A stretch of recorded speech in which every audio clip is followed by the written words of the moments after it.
Saudara, iblis tidak pernah mempunyai keinginan untuk manusia diselamatkan. Karena di dalam Yohanes 8 ayat 44 firman Tuhan berkata, iblis adalah pembunuh manusia sejak semula. Sehingga mustahil iblis mempunyai ide untuk ikut di dalam rencana keselamatan umat manusia yang dibuat Bapa di sorga di dalam diri Yesus Kristus.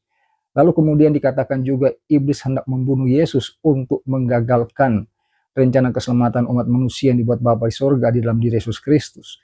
Itu juga adalah suatu hal yang lucu. Karena kalau Yesus mati di dalam keadaan yang tidak berdosa, maka Yesus adalah sosok yang sah sebagai juru selamat. Yesus baru tidak menjadi juru selamat apabila Yesus mati dalam keadaan berdosa. Karena kematian dalam keadaan berdosa itu sama saja dengan kematian manusia pada umumnya. Itulah sebabnya yang paling benar adalah iblis berusaha membuat Yesus Kristus berdosa. Dan itu dia sudah coba beberapa kali, misalnya di dalam Matius 16 ayat 23, melalui pikiran Petrus. Di situ Yesus menghardik iblis dengan berkata, "Enyahlah iblis, engkau suatu batu sandungan bagiku." Yesus tahu di hadapan dia adalah Petrus, tetapi Yesus tidak mengatakan enyahlah Petrus, tetapi enyahlah iblis. Lalu kemudian pada Matius 4 ayat 1 sampai dengan 11, di situ ada 3 kali kesempatan iblis berhadapan dengan Yesus, dan pada kesempatan itu iblis menyampaikan firman Tuhan untuk menjumpai Yesus Kristus. Sekiranya Yesus Kristus termakan oleh persoalan yang disampaikan oleh iblis itu dan Yesus berdosa, maka di saat itulah Yesus akan menjadi sosok yang gagal sebagai juru selamat.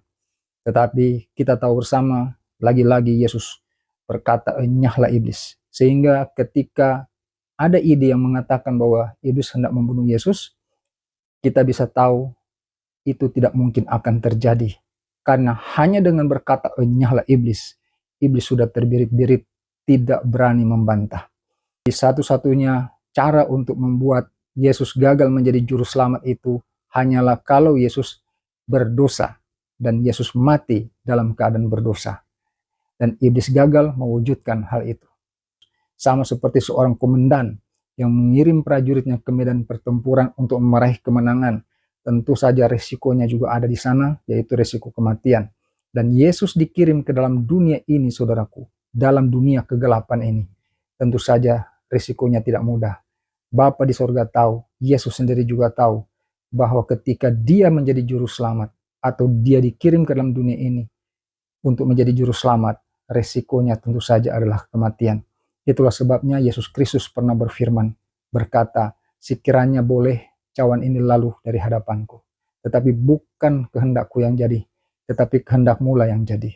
Dengan lain kata, Yesus ingin mengatakan, sekiranya boleh aku melaksanakan rencana keselamatan itu, tanpa harus aku disiksa, dianiaya, dan mengalami kematian. Tetapi Yesus juga tahu, itu adalah sesuatu yang tidak terhindarkan, sesuatu kemustahilan. Jadi itu memang harus ditanggungnya. Maka kematian Yesus Kristus di kayu salib itu adalah resiko daripada rencana keselamatan Bapa di sorga. Jadi persoalannya bukan apakah kematian Yesus Kristus itu direncanakan Bapa di sorga ataukah iblis. Itu adalah resiko daripada rencana keselamatan umat manusia di dalam diri Yesus Kristus. Dan kematian Yesus Kristus juga bukan karena tangan manusia, tetapi dia menyerahkan sendiri nyawanya kepada Bapa yang di surga, seperti yang telah difirmankannya terlebih dahulu sebelum peristiwa penyaliban itu. Di dalam Yohanes 10 ayat 17 dan 18, Yesus Kristus berfirman, "Aku menyerahkan nyawaku untuk menerimanya kembali. Tidak seorang pun yang mengambilnya daripadaku."